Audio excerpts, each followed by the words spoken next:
Hola, soy yo, Vicky, otra vez. Thank you for watching this video. I hope you find it useful. If you've watched other videos before, this is a follow-on from diphthong verbs or stem changing verbs. We're going to look at a conversation practice using the verbs that we learnt in previous videos.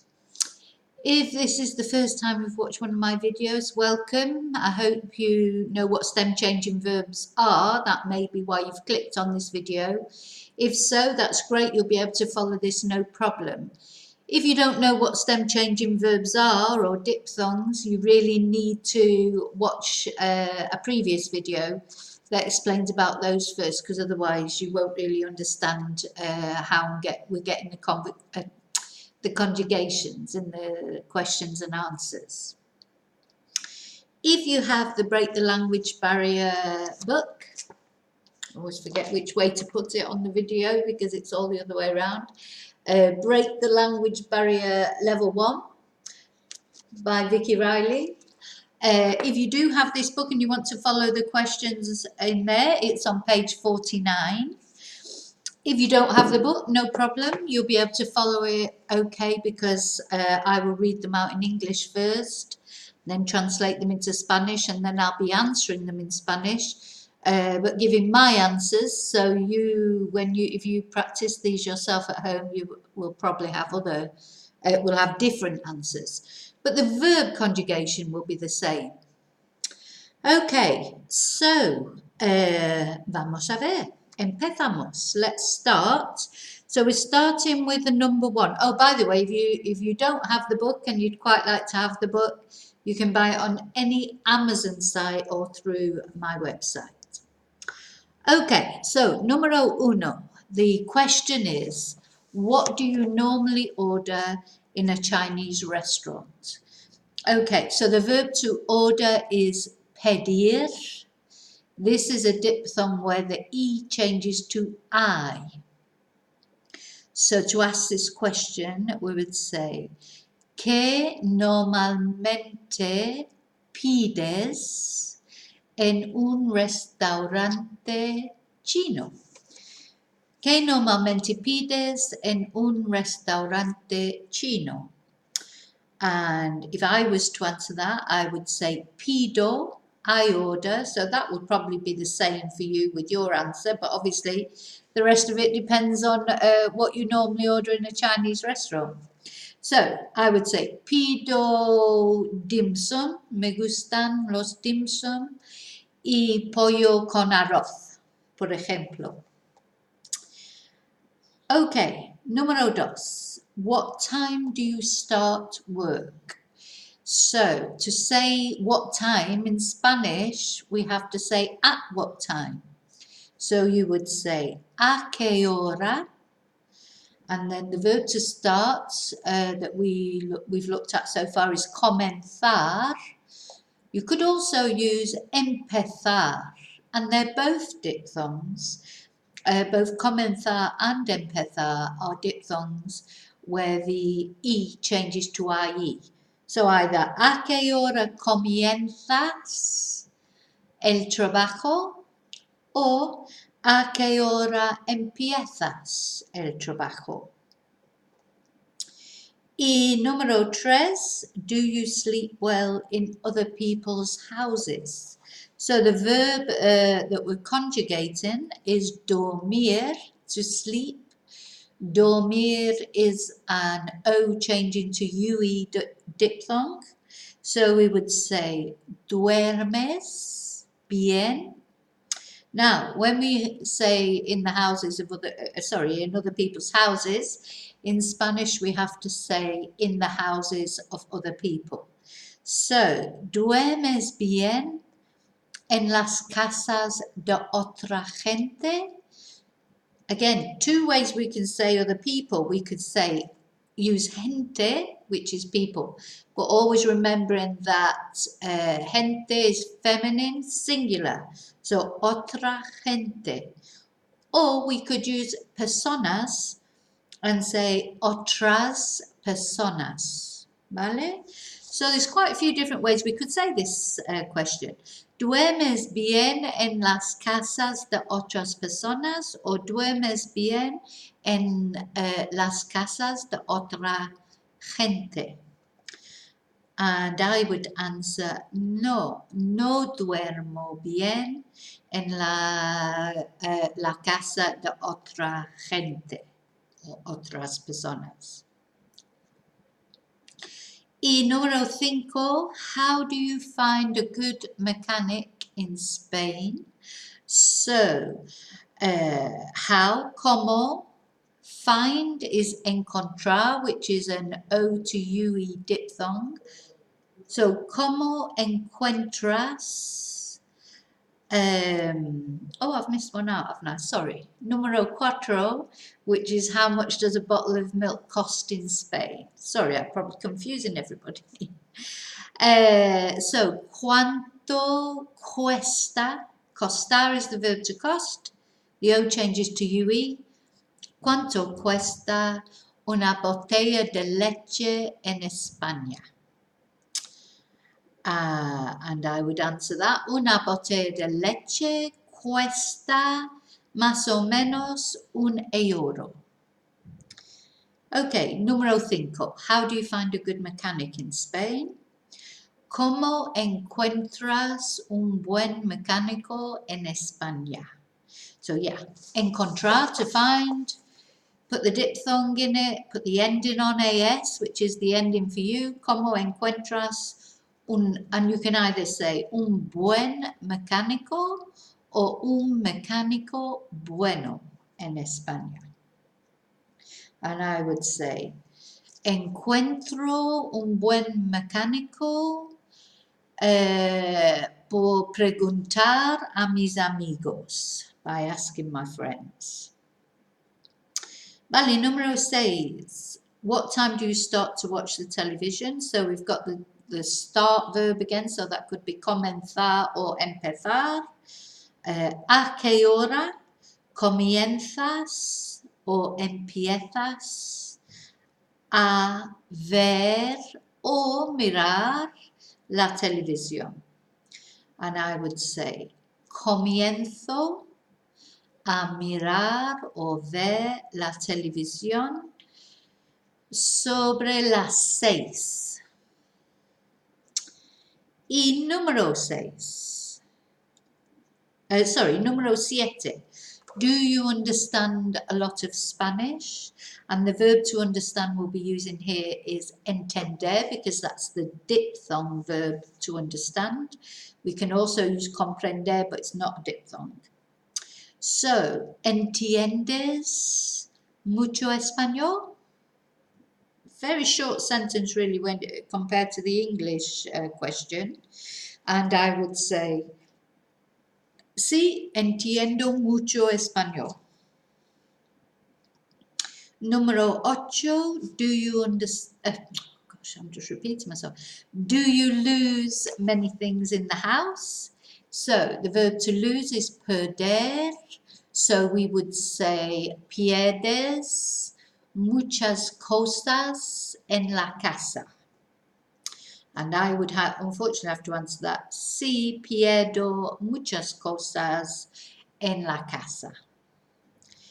Y número 9, do you prefer red, white or rosé wine? Prefieres, because the verb to prefer is preferir, and the second E changes to IE. Prefieres vino tinto, blanco or rosado? And I would say, prefiero vino rosado. Número 10. Who do you remember most from school? Now, because this is a person, the verb applies to a person, the remember, who do you remember? We should use the personal A. A is or a in Spanish. This is doesn't have any meaning in English, just that if the verb that you're using is applied to a person, we should throw in an a, which is the personal a. So in other words, if I'm waiting for a bus, I don't need it because a bus is not a person. So I just say espero el autobús. But if I was waiting for a person, so for example, if I was saying I'm waiting for David, I would say espero a David. Vale? So this particular one is who, do you remember? So a quién. So in a question in Spanish, prepositions, the little words like a, con, de, etc. In a question, they go first. So a quién recuerdas más de la escuela o del colegio? And I would say, what would I say?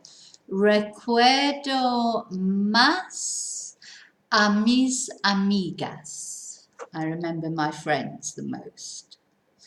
Número 11, do you often return to Britain?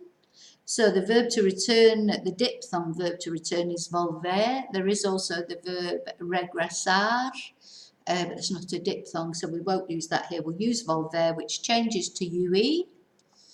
Vuelves mucho a Gran Bretaña? And I would reply there, no vuelvo mucho. Then número 12, can you see the sea from your house? So, can you, the verb we would use for that is poder, and that's an O to UE diphthong, puedes, and then the verb to see is ver. Puedes ver el mar de tu casa? And I would say, no puedo ver el mar de mi casa. Y número 13, do you think that Spain is better than your country? And the verb to think is pensar. ¿Piensas que? Do you think that? España es mejor.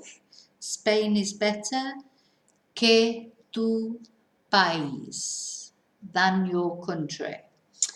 And I would answer, pienso que algunas cosas de España son mejores, pero algunas cosas son mejores en Gran Bretaña. Okay, número 14, why do you want to speak Spanish? ¿Por qué quieres? So the verb to want is querer, it's a E to IE diphthong. So ¿por qué quieres? And then we use the infinitive after that, hablar español. And I would say, quiero hablar español porque vivo en España.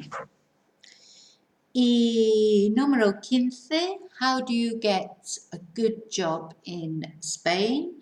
So the verb to get is conseguir.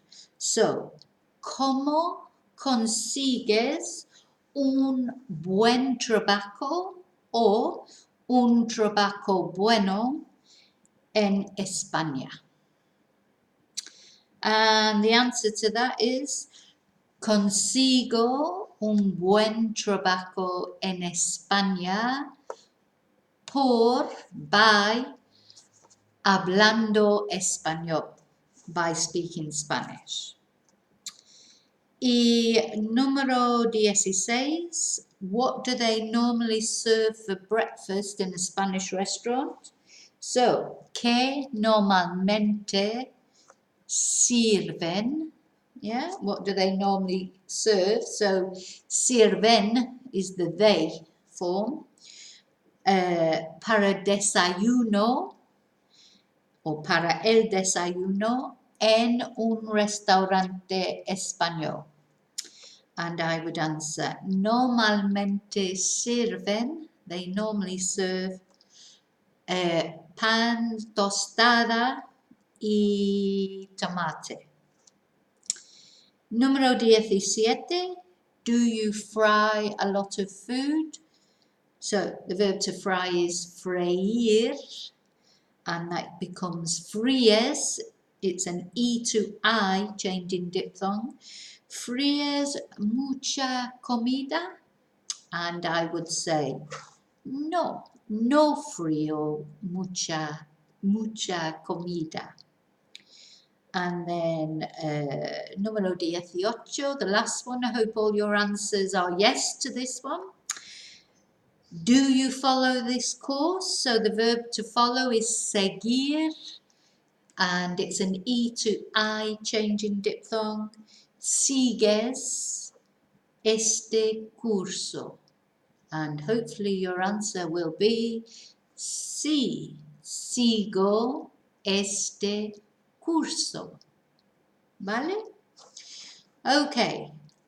As always, if you have anything you don't understand, or if you want me to check your answers, or if there's something in particular you would like me to explain in a video, please send me an email, or you can contact me through here, through YouTube or Facebook page, Twitter, Instagram. Yeah, you know, if there's something you particularly want explained or cleared up, I will do my best to do that for you. I just remind you of the different levels that I have of the Break the Language Barrier books. So far, I'm working my way doing tutorials for all the sort of important points from the books. So far I haven't got really past level 1, but I also have 3 other levels. I have level 2, Break the Language Barrier, which is all really past, well, concentrates on past tenses and pronouns, and level 3, which consolidates the past tenses and then goes into future tenses, por and para and the imperative, and more pronouns. Each level consolidates what you've done before in the previous level, and then the final level is the sexy subjunctive, as I call it, because it's not as bad as people think it is. And this is level 4, and this deals with present and past subjunctives, as well as past tenses and all the other things that are in the other levels. And I also have some dual language books available on Amazon, which are essentially children's books, but they're fine for adults too. You have the English and the Spanish, and they will come up on the Amazon website. When you look for the Break the Language Barrier series, they will come up as my books also. I haven't got any examples today to show you because they've all sold out, which is brilliant. But they're all just little stories about dogs, and they're in English with the Spanish underneath, so you can directly compare it. And as I say, they're essentially children's books, but they work for adults as well. Okay, so I hope you found this video helpful with the diphthong verbs, or with the asking and answering questions with diphthongs. If you have, please give me a thumbs up. That's been much appreciated. And if you'd like to get notification of any future videos coming out, I tend to go a little while without any videos. It's probably because I've got classes, etc. And then when I get a chance, I try and do a few videos all at once and upload them. And if you want to be advised of those as soon as they come out, please press the subscribe button underneath, and you will get instant notification. Y está. And thank you for all of you that have subscribed so far, or done a thumbs up so far. It's really very much appreciated. Okay, vale. So hasta la próxima, until the next one. And muy bien, ya está. So hasta luego. Adiós.